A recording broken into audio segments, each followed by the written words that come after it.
ఒక వర్షపు సాయంత్రం ఆకాశం మేఘాలతో నిండిపోయి కుండపోతలా వర్షం కురుస్తుంది. ఆఫీస్ నుంచి ఇంటికి పరిగెత్తుకుంటూ వస్తున్న రామ్ త్వరగా తన గొడుగును విప్పాడు. కానీ అయ్యో, ఆ గొడుగు చిట్లిపోయింది. గుడ్డ చీలిపోయి ఇనుప చట్రం వంగిపోయి నీళ్లు ఆగకుండా చిందుతున్నాయి.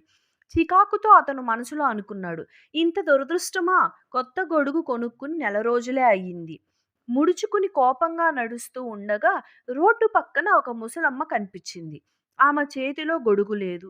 భుజాన వేసుకున్న పలుచని ఒక శాల్వా తప్ప వర్షంలో తడిసి ముద్దయిపోయింది. చలిలో వణుకుతున్న పెదవులపై చిరునవ్వు. ఆమె ముందే ఒక చిన్న గిన్నెలో వేడి వేడి పల్లీలు. పక్కన నిలిచిన పిల్లలకు అందిస్తూ తినమ్మా అంటూ వారిని నవ్విస్తుంది. ఆ మనిషి ఆగిపోయాడు. నాకు గొడుగు చిట్లిపోయిందనే బాధ. కానీ ఆమెకు గొడుగే లేదు. అయినా ఇలా ఇతరులకు వేడి పంచుతుంది. ఈ సాయంత్రం అతనికి ఒక పాఠం తెలిసింది. మన గొడుగులో చిన్న రంధ్రం ఉందని జీవితం మీద కోప్పడతాము. కానీ అదే వర్షంలో గొడుగు లేకపోయినా నవ్వుతూ ఉండేవాళ్ళు ఎందరో ఉన్నారు.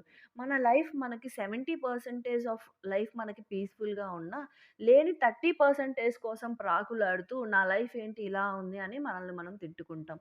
కానీ దేవుడు మనకిచ్చిన 70%కి గ్రాటిట్యూడ్ ఫీలం. So, let's thank God for what we have and be positive. Thank you.